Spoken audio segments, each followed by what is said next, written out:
I'm gonna tear it to the ground, see? Sweet, sweet oil, see? People still talk like that? Maybe that's just how he sounded in my head. Either way, we've got to find Kermit.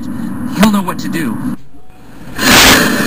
Welcome back to Follow the Money. The Muppets are back and being terrorized by an evil oil executive in their new movie. Liberal Hollywood depicting a successful businessman as evil. That's not new. Joining me now, Dan Gaynor from the Media Research Center. Dan, let's point this out. This oil Muppet, evil man that he is called Tex Richman. Go ahead, sir. Yeah, it's amazing how far the left will go just to stoop to manipulate your kids to convince them, give the anti-corporate message. I mean, this is a Muppet movie. For goodness sakes, the only thing green that should be up on that screen should be Kermit the Frog. And so what's actually going on here? I mean, I'll put it out there. Is liberal Hollywood using class warfare to kind of brainwash our kids? Yeah, absolutely. And they've been doing it for decades. I mean, Hollywood, the left, the media, they hate the oil industry. They hate corporate America.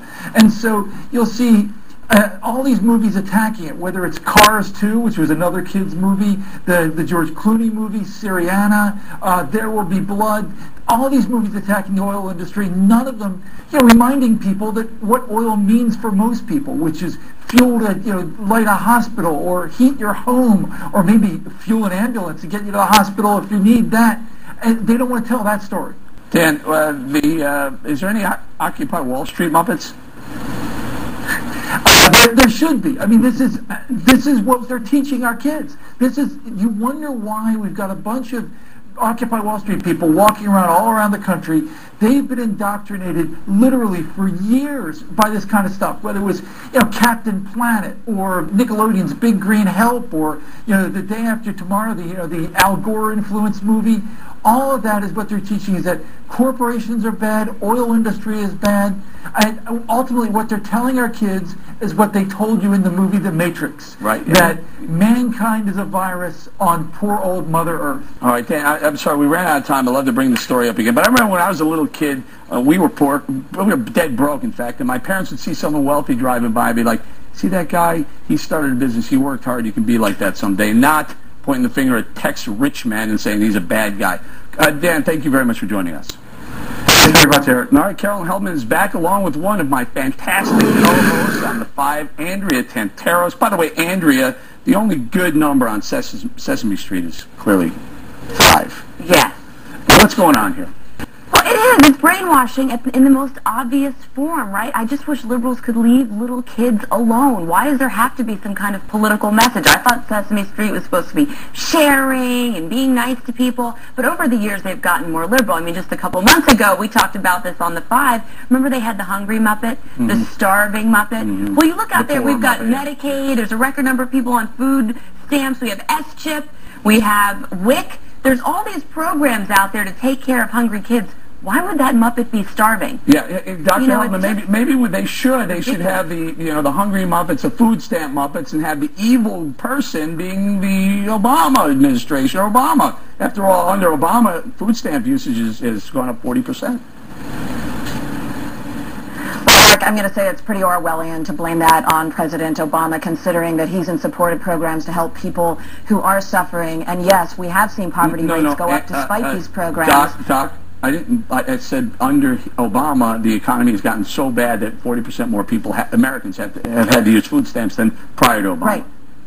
And I'm bringing up that you seem to be insinuating or blaming President Obama for that when Wall Street and the liquidity crisis caused our economic recession. And I think it's a shame. You call it brainwashing, but I call this education. It's a shame they couldn't have put up, a financial services sector tycoon who caused this problem in the first place. But I guess, you'll settle for oil tycoons who are experiencing historic profits and killed 11 people with Deepwater Horizon. Hold on. Why did the kids have to be exposed to this? I know, because liberals don't even, they don't care. They want to get them at the youngest age. Remember, we've heard this before. You've got to indoctrinate the children at a young age. How about if you want to make it fair, Professor, if you want to make it fair, why not have a Barney Frank Muppet? Although Barney Frank looks like a Muppet anyway, so that wouldn't even be much of a stretch. Look, I think green energy, great. We should have an all of the above message. That would be fair if they wanted to do that. But whatever happened to be, why, Eric? Tell me. Why being rich is such a bad thing? Why being successful is such a bad thing? Tex Richmond, the Muppet's name is, that's the American dream, is to work hard and be successful. That would be a better story to teach our kids. And the reality is, there is, as you know better than anybody, no competitive source on the market besides crude at this point. There isn't. Go ahead, Doc. Not the crude oil, Tom, but I want to know why rich has to be evil. Why is rich bad all of a sudden, in today's society, and why are we teaching that to our kids? Is being profitable and successful bad? It's not the profit and the success, it's the way in which you get there. And when Deepwater Horizon kills 11 people, and you have BP making now historic profits, and you see a sector that is price gouging during an economic recession, I think it is perfectly fine to educate children and say that's pretty villainous. Why is drilling for oil a criminal thing? Why is that such a bad thing? Drilling natural resources. No one's claiming that's criminal. What I'm claiming is criminal is when you are in an economic recession and you have to make a decision between paying over $4 at the pump. But these kids aren't making these decisions, Professor. These are children. So we should wait till they get older and teach them important lessons like working hard instead of coveting what other people have. Marketers have access to children. In fact, McDonald's has about 7 different ways in which children pressure their parents. If marketers have access to our children, why shouldn't we be telling them about the truth of the corporation? Because in one hand you're talking about a Happy Meal with a toy, and the other hand you're talking about a huge ideological sea change in what we're teaching our kids. Class warfare. We're teaching our kids class warfare. Where are we? Communist China? The 7 deadly sins is what we're teaching them. What about sloth? What about lust? What about all those other things? Sloth. It's not just greed. That's a character in one of those other movies, isn't it? That's a good point. That's a great point. We have to leave it there, Andrea. Thank you so much. Carolyn's going to stick around. Coming up, why one Santa school...